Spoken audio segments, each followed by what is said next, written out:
Hi everyone, my name is Allison Morvick Rice and I'm a clinical placement coordinator for the undergraduate programs here at CU College of Nursing. So today we're going to be talking about your two final clinical courses before you graduate with a Bachelor's of Science Nursing here. So those two courses are Nurse 4917 Immersion into Clinical Practice and Nurse 4777 Community and Population Health and Nursing. So we're going to start real quickly with the immersion course overview. Immersion has been known by many names over the years, and they all mean the same thing. So you may hear it called SIP, which stands for Senior Integrated Practicum. You may hear it called Senior Practicum, Capstone, Transformations, and so on. So just so you know, they all mean the same thing. It is 168 hours in the clinical setting, so it's your longest clinical rotation so far, which is exciting. And it's also a one-on-one experience with a dedicated nurse preceptor. And the preceptor is a staff nurse who works on the unit that you will be assigned to. You'll also have a clinical instructor oversight person, and this person is involved to varying degrees depending on the agency. But typically they will do site visits and they will interact with your preceptor to make sure that you're meeting your learning objectives for the course. Students can submit a survey to the clinical placement team, also known as the CLIP team, and this will be your chance to give input on what kind of a experience that you'd be looking for the immersion course. So that being said, placements are assigned based on unit and preceptor availability. So depending on what is out there in the community, that will determine where we place you. Shifts may be days, nights, weekends, holidays, etc., and so forth. The reason for that is because you will be working the schedule of your preceptor. And like I said, these are staff nurses, which means that they have schedules that could be potentially anything. So be prepared for that. All right. Also for community health, also known as public health, it is 48 hours in the clinical setting. It's a quasi-precepted group experience, and this part really depends on the agency that we assign you to. Some are very structured group experiences, and others are very similar to an immersion experience where it's just one-on-one with a preceptor. So it depends on the agency. And there's also, like, if it were a spectrum, there would be everything in between as well.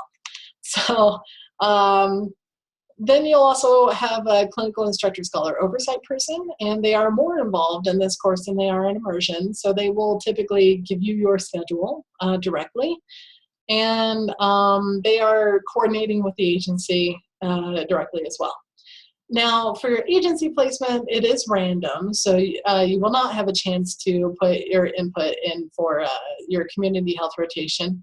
And the groups that you have been in thus far in your program will be dissolved. And the reason for that is because the agencies sometimes will place one student, maybe they'll place 2 or 4 or maybe 6 or 8 or 12 or 16. So I've had everything. So the group of 6 ratio doesn't quite work for this course very well. And your shifts will typically be daytime on the weekend, or sorry, weekday, and typically 8 hours, if not shorter. And occasionally you may have something on the weekend depending on what is going on at the agency. So you'll also have a group project that you will do presentations during your finals week. Okay, just so you know how this is kind of designed, students will take both courses concurrently for the semester, so you'll be enrolled and registered in both of them at the same time. There is a mandatory in-person orientation day. Typically, both courses have it on the same days, so one in the morning, one in the afternoon.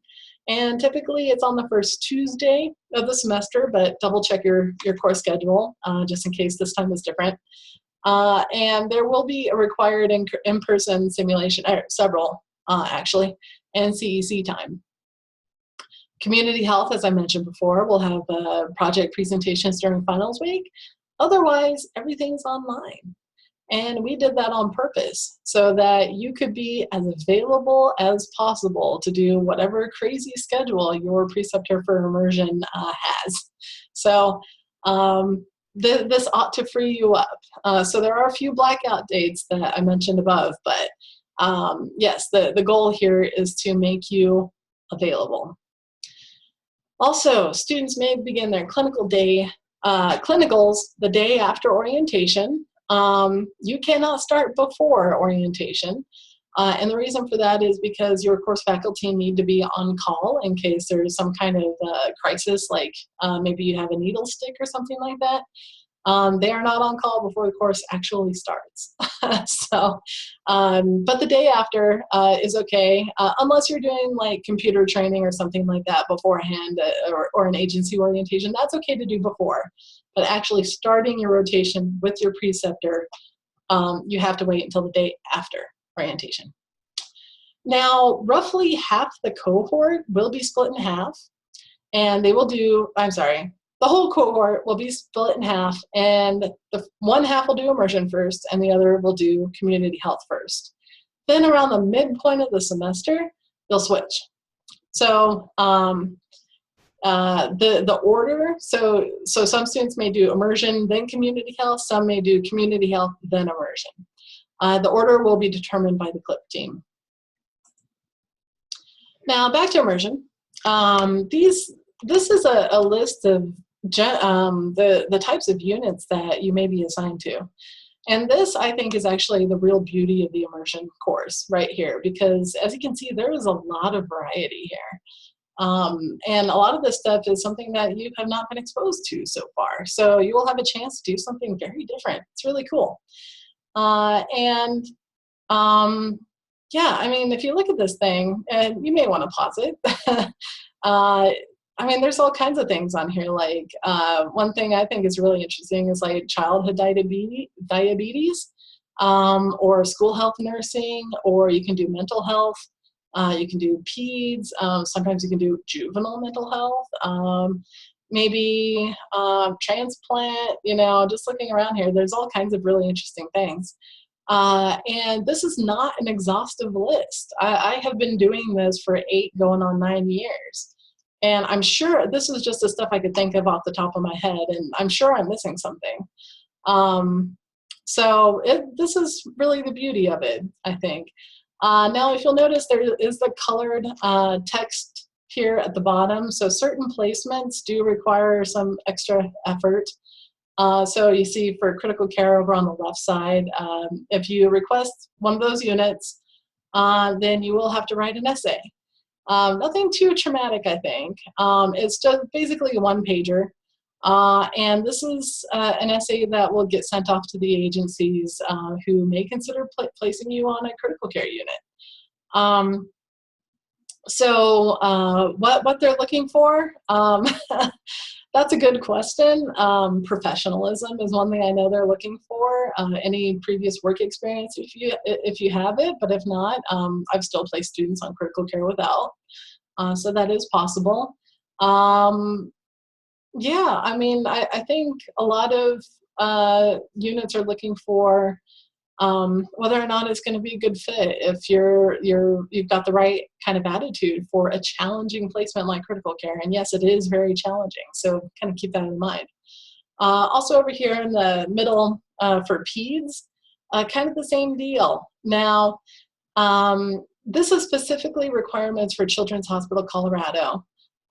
They want an essay, a copy of your resume or curriculum vitae. That's what the CV stands for if you don't know that. And letters of recommendation. And so that one, they really kind of go all out on the bureaucracy here, but those placements are probably some of the most competitive. So we'll talk more about that in a little while. Then also, interestingly, over here on the right, there's rural placements, which are just an interesting experience in its own right. They're blended units. A lot of times they don't have a whole lot of specialization, and the nurses do a little bit of everything, which is kind of cool. And you can go potentially anywhere in Colorado. We don't place out of state, if you're wondering. And there is going to be a rural presentation at the end of this video for those of you who are interested. If you're not interested, don't worry, I'll tell you when you can stop the presentation and go do something else. Alrighty. Then over here we have a list of agencies that we place at for immersion. Again, and as you can see, there are a lot of agencies here that are, again, are available now that were not available before. And I put the cities on here, and just a couple of things to kind of keep in mind here. Memorial Hospital is in Colorado Springs, and then there's also Poudre Valley Hospital in Fort Collins. Those two are part of the UC Health system now, and so there is a chance I may send you to those. So even if you say, no, I didn't really want to go early, I may still send you to Colorado Springs or Poudre Valley. So just so you know, those are possibilities, though I will obviously prioritize the people who actually want to go in that direction over the people who don't. So, okay. Oh, also, come back here real quick. This, again, is not an exhaustive list. These are just the ones that I often place students at. So if there is something on this list that you would be interested in going to, go ahead and put it on the survey, and we'll see what happens. I'm always open to trying out new things, because when we open a door for one student, we potentially open doors for more students in the future. So, alrighty, the survey. This is the big part, okay? Students will provide input on your unit and agency preferences via the electronic survey. Now, there is a big disclaimer here. The purpose of the survey is to collect your preferences, and it does not guarantee that you'll receive your preferred placement. I mean, this is not a contract, okay? Just because you say you want a NICU placement, that doesn't mean that we'll be able to place you in the NICU. There's a lot of reasons for this, and I'll go over it in a little bit, but basically we're competing. We're competing with students from other schools that are doing their practicum rotations during the same time.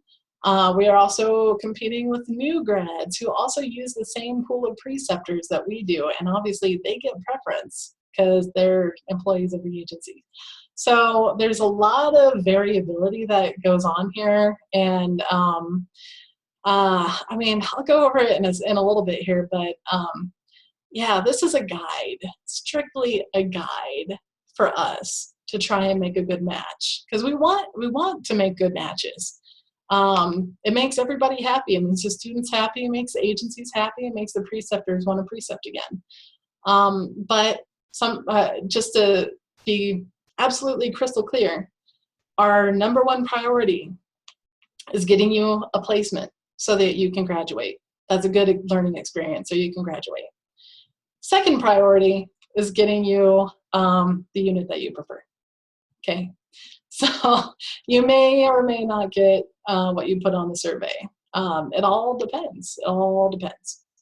All right, so to fill out the survey, you'll click this link, and it will take you to, oops, I've got two here. All right, it'll take you to this website, and the password is CON College of Nursing 1234, and you just type that in here. And here's a survey, and it's pretty self-explanatory, I think, but I'll go over it real quickly here. Put your name in, first, last, your UC Denver email address. Don't put a Gmail, don't put Yahoo, don't put, I don't know, AOL, I don't know, I'm old. I don't even know if AOL is still around. Put a phone number in here where if I have questions, I can call and I can reach you. It's okay if you don't pick up. I'll leave a voicemail because I know a lot of people don't answer phone calls from people they don't know.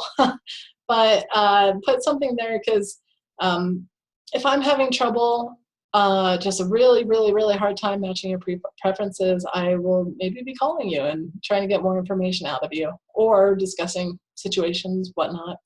I don't call people too often, but when I do, it's really good to put a number in there that I can actually get a hold of you. All right. Do you speak Spanish? Yes or no? This doesn't usually impact a whole lot, but it's helpful to know if you do. There is one agency that really only wants Spanish speakers, and that's Clinica Health Services. Obviously I won't place you there if you put no. So um, that's good to know. All right. Are you requesting an immersion placement with your employer? Okay, first of all, you don't have to if you don't want to. But if you do, sometimes it makes a difference to go ahead and put yes here. You'd put the agency where you work, or let's say UCH, your supervisor name, whatever that is, and then the unit, let's say the ACE unit. This is important for a few reasons. Now, specifically UCH, they prefer to take students who are not their employees. The reason for that is because they want their employees to go out into the community and bring home the best practices that they find. But that's really kind of unique to UCH. Every other agency tends to prefer their employees. And it may open up opportunities that are not otherwise available. So if I'm trying to get, let's say, 3 students in a Presbyterian St. Luke's, and there's a 4th student who is an employee, I may be able to get 4 for something like that. Or they may be able to get onto the labor and delivery unit when they were thinking that, you know, they wouldn't have that available. And there's lots of reasons for that. Employees kind of, they're usually more supportive of employees. Let me put it that way. It's also important to put this information on here, even if you don't really, okay, yeah. You cannot work, you cannot do your immersion rotation on the unit that you work. And this is a College of Nursing policy. So that's why this is also important information to know.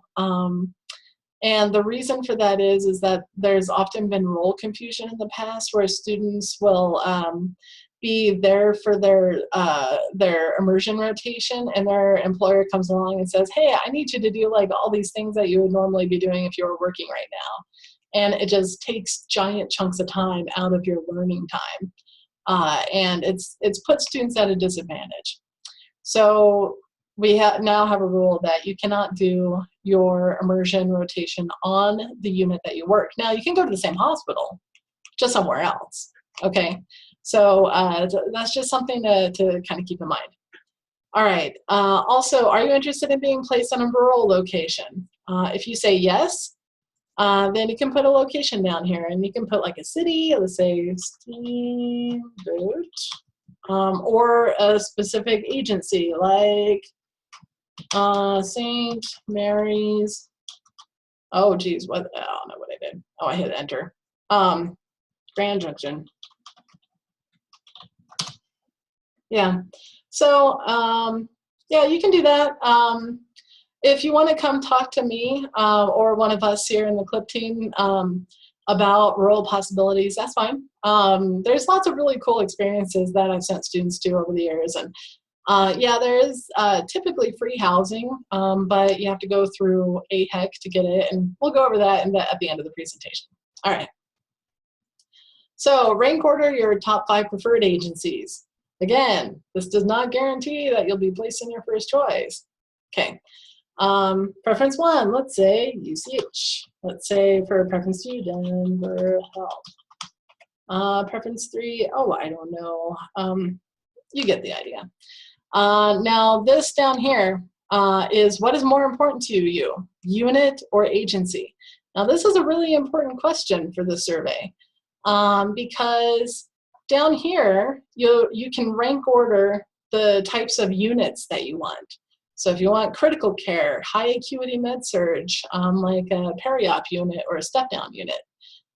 There's med surge units, there's peds, there's OB, there's outpatient ambulatory, mental health, public health. So you rank order down here, 1 through 8, what's 1 being your top choice, what is your preferred placement? So here I'll put peds down as 1, let's say med surge is number 2. Oh gosh, outpatient's really cool, I'll do 3. Mental health is fun, and you know, I like public health personally, but This time we'll put it as a 5. Oops. High acuity, 6. I don't really want to do that. Critical care, 7. And gosh, OB, no, 8. Boo. No, just kidding. So this information is helpful for us. So between your agency preferences up here and your unit preferences down here, what's more important to you, unit or agency? So here's how I handle this when I'm collecting everybody's preferences and sending requests out to the agencies.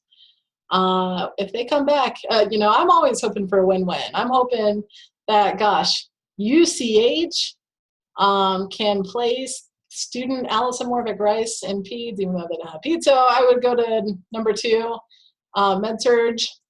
Well, no, it depends actually. PEDS or MedSurg. So say that you entered this in, because UCH does not have actually a PEDS unit. So that presents like a little bit of a question. And so I'd be going to this question here. What's more important, unit or agency? If you answer unit, then I will say, okay, I'm going to try and find you a PEDS placement somewhere. Obviously, other than UCH. If you put agency, then I will say, okay, well, UCH doesn't have PEDS, so I guess we'll try and place you in MedSurg.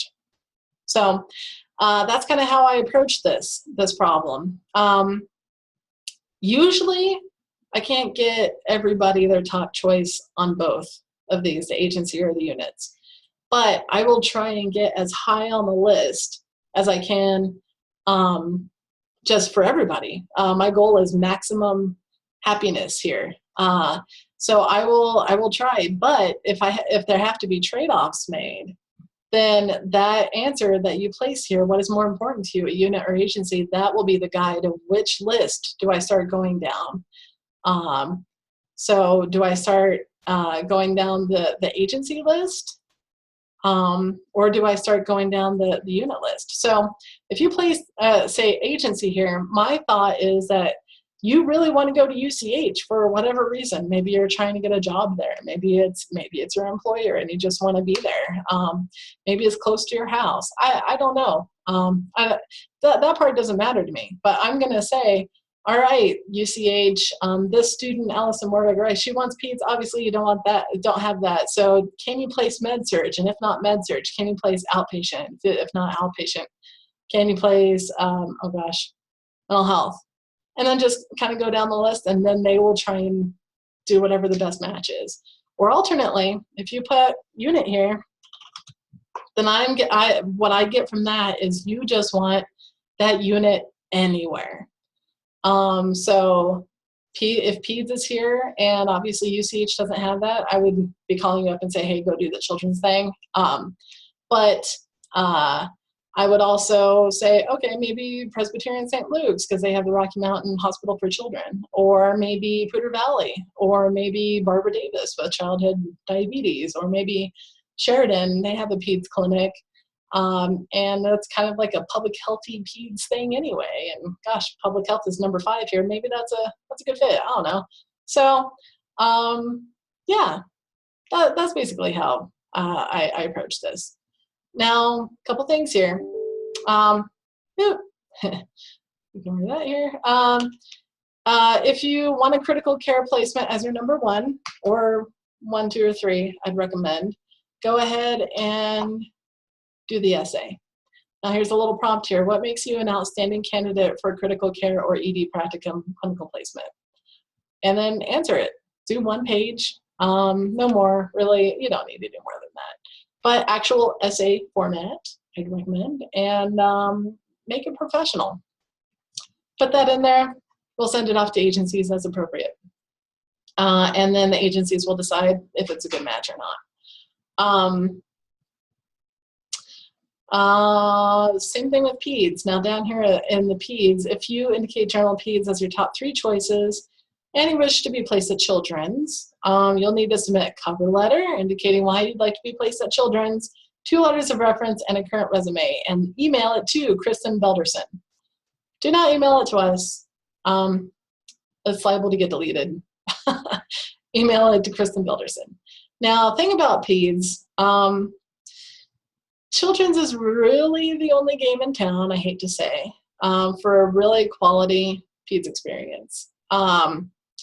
And there's lots of reasons for that, but generally there's only so many peds beds in the Denver metro area, and a lot of hospitals transfer their peds patients to children's. So a lot of other hospitals, their peds units have very low census, which is not a very good clinical experience, just so you know. The ones I mentioned just a minute ago about like Poudre Valley and Presbyterian St. Luke's, and Barbara Davis and Sheridan are kind of the only other alternatives to children's that are worth it. So kind of keep that in mind.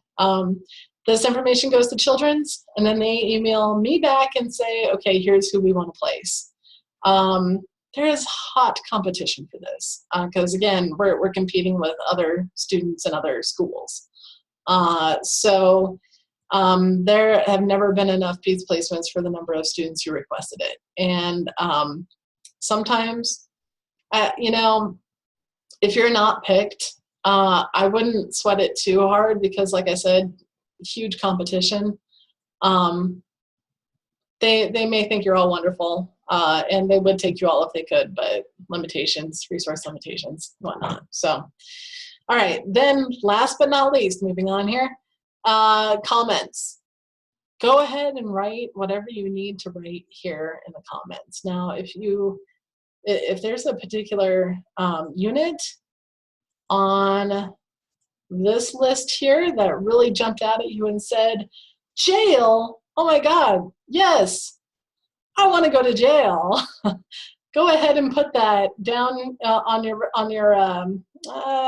the comment saying, I really want to go to jail. Yeah. All right. Go ahead and put that in there. And I will do my darndest to send you to jail. Or if not jail, if like cardiac, telemetry, day surgery is an interesting one. You know, I kind of think the outpatient ambulatory stuff, especially over at UCH, it's booming right now. And yes, they have a new grad program. So you might want to consider that, especially if you don't want a night shift. So there's like all kinds of cool stuff. Oh gosh, you could also do like you love babies, do nursery, or NICU. Yeah, oh, school health. If you're interested in peds, school health is another good one. Anyway, yeah, go ahead and put that there. If you don't care, oh yeah, don't care like that, say that. I will love you forever. That is wonderful for me. Or if you're more specific than that, you know, whatever you need to put it in here, go ahead and put it in here. If you have any kind of issues too, put it in here. Like say if you're pregnant and you need certain timing, put that information in here. If you have disability accommodation, definitely put that in there so I know about it. This is the best way for me to stay organized. So yes, please put any pertinent information about the immersion rotation in here. Also, for community health, if you want to go rurally as well, put that in here. Okay, and then submit. All right. Okay, getting back to the presentation here. Okay. Yeah, some agencies may require additional information. Some even may want an interview. If so, I'll email you and let you know. Yeah. So the placement request process, a lot of students kind of want to know how the sausage is made. So I'm going to go over this kind of quickly. This is why it's an art, not a science. I have had a student one time ask me, hey, Ms. Morvig Rice, is this a free-for-all? And the answer is, yeah, kind of a little bit of a free-for-all. It's been very organized up until this point, hasn't it? Yes. So this is the reason why, is because it has to go through a lot of different people in order to make the placement. So students send in the preferences by the deadline. The deadline will be in the email that this presentation is attached to, by the way. The CLIP team will organize the student requests and send out targeted requests to the agency. So I'll be utilizing your surveys to kind of make a plan that's as equitable as possible for everybody. And then I will send out requests to the agencies. The agencies will determine their workload needs and forward the requests onto the units. So if they have like 10 new grads joining the pulmonary unit, I don't know, then, and the student requested pulmonary, then obviously that's not going to work because the new grads take precedence. So they'll go down your preference list too. And then they'll send it off to the unit educator. And they'll determine if there's preceptors available, which there may or may not be. So the unit educator, in the ideal world, says yes, and they have a preceptor identified, sends that information to the agency coordinator. The agency says yes and gives me details about the preceptors.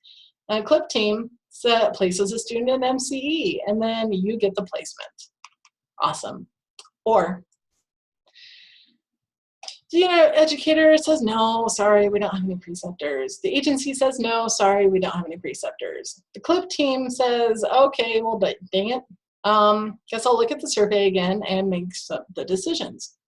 Then I will move on to the next choice and try elsewhere. Go to the new agency. They'll determine their workload needs and forward the request to the units. The unit educators will determine if there are preceptors available. A poor student is over here waiting patiently. Frowny face. So, as you can see, I mean, we can go through several iterations of this just to do one single placement. It's this reason why placements will come out at any point. It may be like a week after the deadline that you turn in the surveys. 20 of you may have placements at various agencies, and then some of you will, then they'll just kind of trickle out one by one from that point on until the start of the semester. And occasionally, one or two of you may still not have a placement even though the course has started.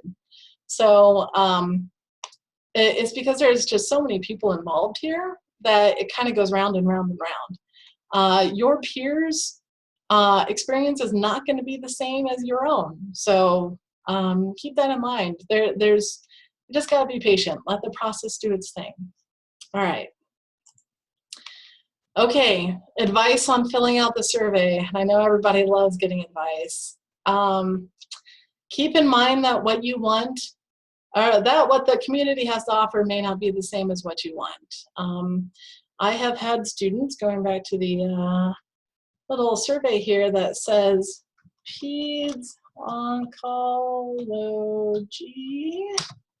Peds, they do this. And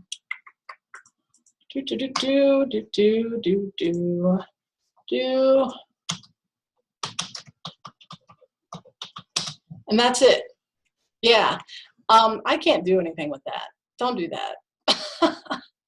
Because there are maybe 2 peds oncology units in the entire Denver metro area. And if they don't have preceptors available, now what? I guess I'll send you to jail. Yeah. So don't do that. Yeah. Keep it in mind. What you want and what the community has to offer may be 2 completely different things. Critical care, peds, and OB are always in short supply.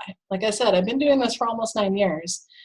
I've never been able to get as many placements for those specific units as the number of students who've requested it. And it's not been for lack of trying, let me tell you. They're always in high demand. Across all the schools of nursing, they're always in high demand. So just kind of know that if those are the ones that you're requesting, think of some other things that you might enjoy. In the bold here, yeah, if I don't get my first choice, what else would I enjoy? Ask that many, many times of yourself. Because there's a lot of stuff out there, actually.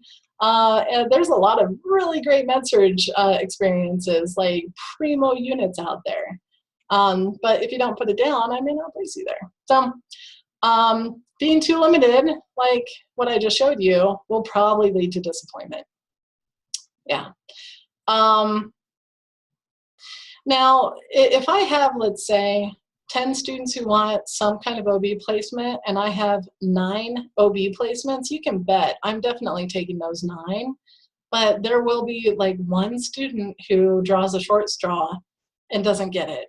And for that student, it really does suck. And I unfortunately don't know any way around it, because obviously I should give the placements to as many students as I can. But you know, somebody has to draw the short straw.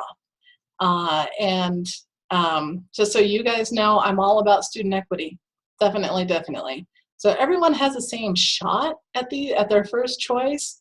Whether or not they get it will depend on what the community has to offer, preceptor availability, and how many students, not just among your own cohort, but also at all the other schools of nursing, how many students request that. So what's the competition like?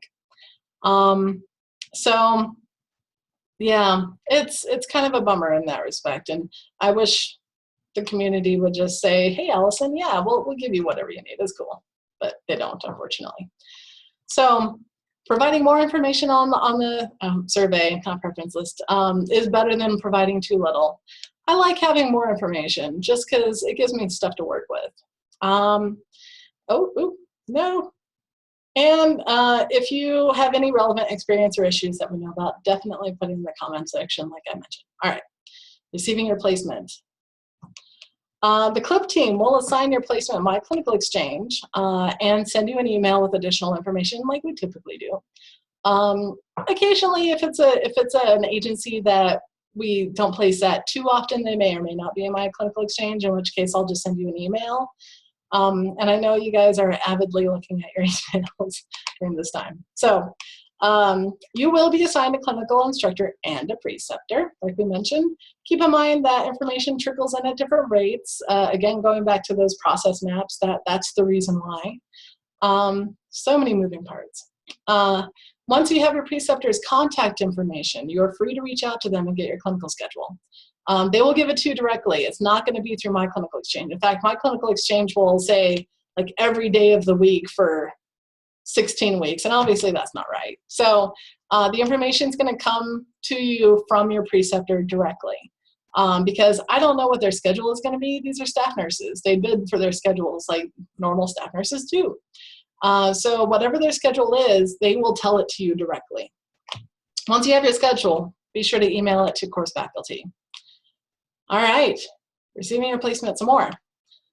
Please pay special attention to agency paperwork deadlines or orientation information. Every agency is different. So I will help try and walk you through this process, especially if it's really complicated. Check your compliance and MCE. If anything is expiring during the semester, it must be updated at least 1 month prior to the start of the courses. Contact Michelle Wilcoxon if you have issues or questions. If you do not hear from your agency or instructor, scholar, or preceptor 1 week before the course starts, let me know. And this is because with all those moving parts that I showed you before, sometimes I get parts of information. The agency may say, yes, we'll take a student. No, we're not sure where. We'll figure it out. We'll let you know. In which case, I'm going to go ahead and assign you in My Clinical Exchange so you can get started on the paperwork.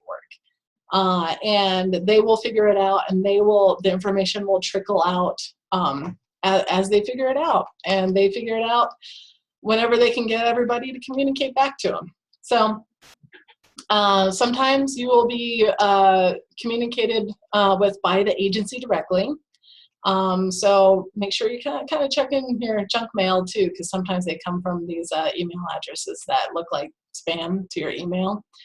Or your preceptor might be emailing you directly, in which case go ahead and say, hi, I'm so happy, and I'm excited. Why am I working? Yeah. Okay. So miscellaneous information. If you're employed at UCH, I think I mentioned this earlier. On critical care unit, if you're an ACP on a critical care unit, they will not place you on a critical care unit. They may place you elsewhere, within a UCH, but not critical care. And the reason is they're trying to give other people a chance to get some critical care experience. Denver Health will not place students for immersion unless you're an employee or a volunteer. That part stinks. Volunteers are given priority based on the number of hours you've completed. Minimum 60 hours required prior to putting the request into Denver Health. Yeah, that part really stinks. I'm sorry. I've been trying to get them to stop doing that, but without any luck so far. Certain placements require a copy of your resume and an interview, so be prepared. Be prepared. You should do it anyway because you're graduating soon. All right, no-nos. No-nos. Do not solicit agencies or nurses to be your preceptor yourself. By soliciting, we mean cold calling agencies on your own behalf and approaching nurses and pressuring them to be your preceptor. This goes over like a ton of bricks. A lot of agencies view this as attempting to circumvent the system, and it does very bad things to reputation. I've seen students do this over the years, and it's never gone well, never. Now, if you've already done this, don't freak out, don't freak out. What you need to do is follow up with them and say, hey, I just got information about my immersion rotation, and I just want to let you know I'm going to be putting the request in through the CLIP team, my coordinator, my school coordinator, and you can disregard the request right now, but I'll be putting it through my coordinator. The reason is these agencies have very structured processes, and if we go around it, if students or preceptors go around it, it just drives people up the wall. They have a hard enough time keeping everything organized in the first place, and this just adds a layer of complexity, and it doesn't work for anybody, trust me. Now, if a nurse comes up to you and says, hey, I'd like to precept you for your capstone or whatever, what you need to say is, oh, that's really great. Let me get your contact information. I'll put that in through my coordinator, and the request will come through my coordinator. That's what you need to say, okay? If it's already happened, just reach out and say, oh, I found out this is what I need to do. It's okay, people understand. And yes, nurses will do this, and yes, they will even do it in systems that really hate it. And they're not doing anything bad, really. They're just trying to be helpful. But the agency coordinators, it just drives them up the wall. So we just need to make sure information goes through proper channels. Proper channels. Students are expected to work their preceptor schedules. Do not try to negotiate your schedule unless your preceptor specifically allows you to. So if your preceptor works 3 days a week for the time frame where you need to do your rotation, you don't need all that shifts. Sure, go ahead and pick whatever works better for your schedule. That's fine. But a lot of agencies will hand you a schedule, and you'll either work it or you will not have the placement. So if they allow you to do it, fine. I don't care. Nobody cares. But if they give you a very strict schedule, please don't try to negotiate and say, oh, well, I've got a wedding that I need to go to. That it doesn't go well. It doesn't go over well. The answer will be, okay, I guess you don't want the placement then. All right. It's pretty faux pas too, though. So students are not allowed to do immersion on the same unit that we're employed on. I already went over that. Students are not allowed to do more than 3 12-hour shifts in a row and no more than 4 shifts in 1 week, including your work. So if you're employed as an ACP or something like that, this applies across the board, because you will be frazzled if you do more than that. I mean, just imagine being a patient on a unit and a student nurse comes in and says, yeah, this is my 5th 12-hour shift in a row. I'm kind of tired. How would you think they'd feel? Yeah. It's not good. And plus you're setting yourself up for failure. Don't do it. Don't do it. We won't let you do it. But, if you work elsewhere, obviously, we don't have loads of control over that. But for yourself and your success in this program, don't do it. No nos. Okay, general advice. Yeah, I know, it's a little snarky here, but it's true. I'll say it anyway. But yes. Well, I'd love to give you more advice that you'll agree with and then not take. Yeah. Don't listen to the rumor mill. come to us first, and by us I mean the CLIP team. All kinds of things get said about the immersion rotation. I would say 80% of it is maybe true in other schools, not necessarily true with us. Yeah, don't pay attention to anything your peers say. And it's not that your peers are wrong necessarily, it's just this is such a different experience that, you know, if your peer is saying, you know, oh yeah, I already turned in all my paperwork and everything for my rotation, I've already heard from my preceptor and everything's all scheduled out, and this happened like 2 months before the course even starts, yeah, that's great for them. It may not be, that might not be, you don't need to panic and say, oh, did I miss something? Did they forget about me? No, that's not what's going on. What's going on is I'm waiting for that process map to happen. I don't sit on information. I assign you guys as soon as I have something worth telling you, okay? Also, the immersion course is not a job placement service. It's a learning experience.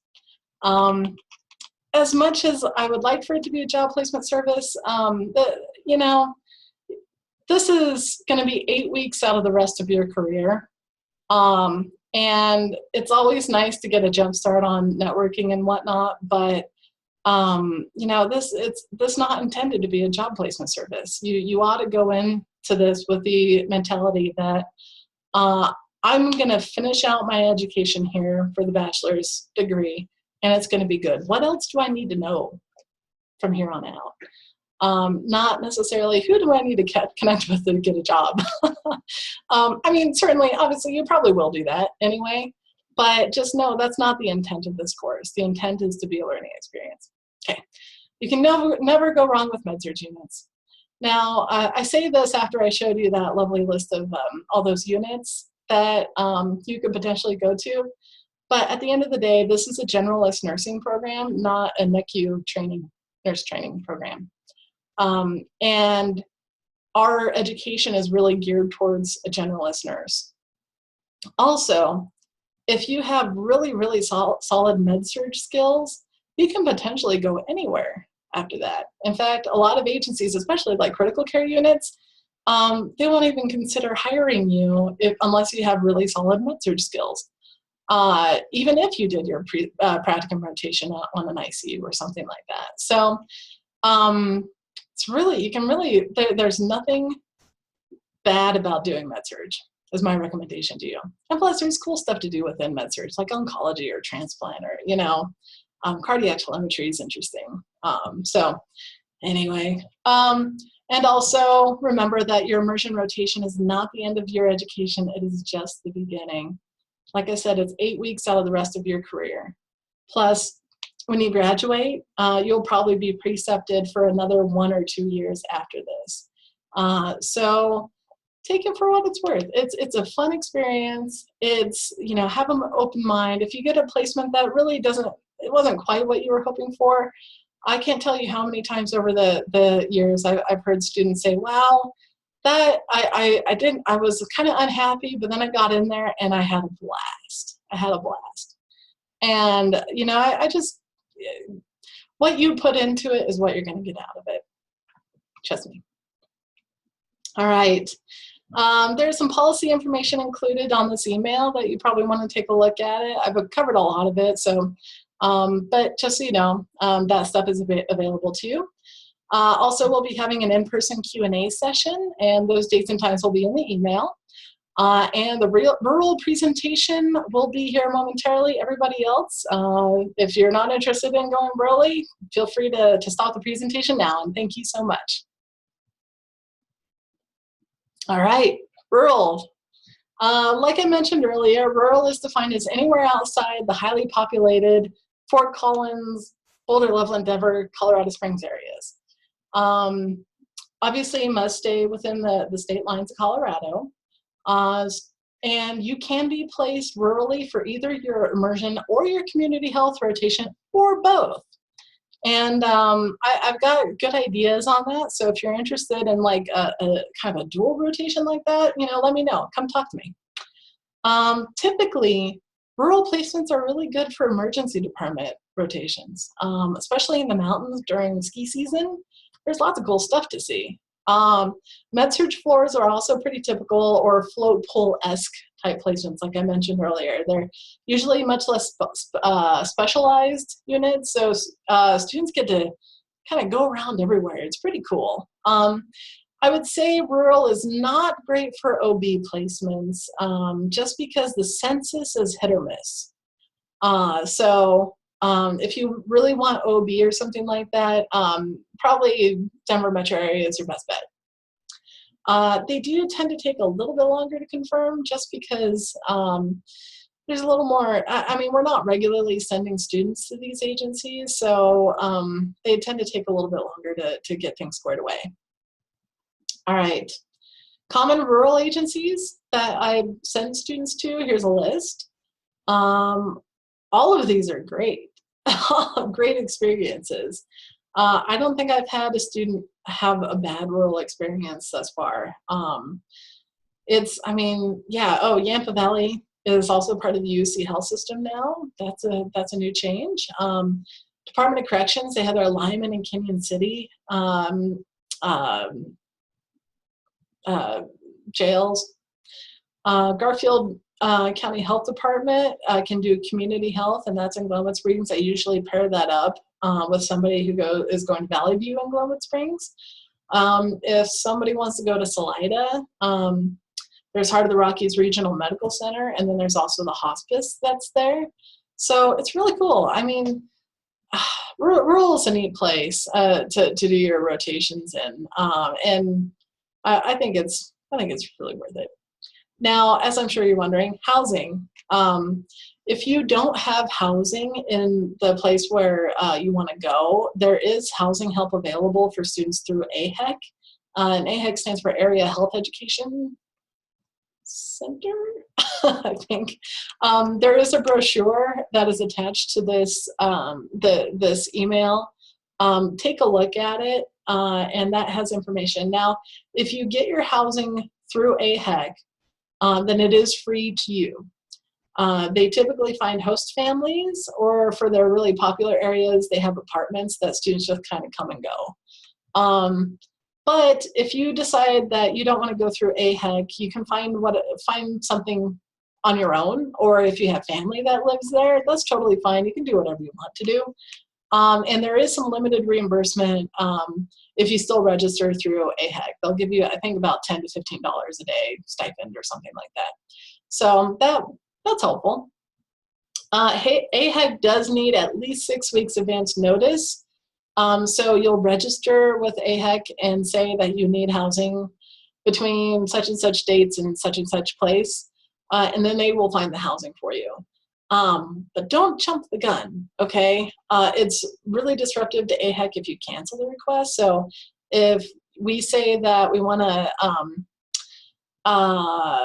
place you in Durango, and I'm still waiting on Durango to say yes or no, and you go ahead and register for housing with AHEC, and if it turns out to be a no, then you have to cancel it, and their time just got wasted, and they don't have a whole lot of resources to be able to deal with that kind of stuff. So be judicious with your requests. Also, you must be in Denver for the in-person orientation, SimLab, and CEC times. It's kind of a pain in the neck. At some point, there may be online SimLabs and CEC, but I don't know. It may not be available by the time you need it. Also, food and gas is not included. You'll have to pay for that stuff yourself. No dogs, no animals. You must have internet access because your courses are online. You really should be able to access them daily. And if you have changes to your schedule, make sure your oversight person knows because they come and do site visits. And we've had students say their schedule was one thing and they drive all the way to Durango and to show up to do a site visit and the student's not there. That's bad. Don't do that. Okay, that's it. Thank you so much for your time. I hope this was interesting and useful and didn't bore you guys too much. I am around Allison Morbeck Rice at ucdenver.edu, or you can call me. My contact information is at the beginning of this presentation. And like I said, I've been doing this for a long time, so if you want to come and talk, my door is always open. But otherwise, the rest of the CLIP team here, they are good resources as well, and I'm looking forward to it, and I hope you guys are too. All right, thanks so much.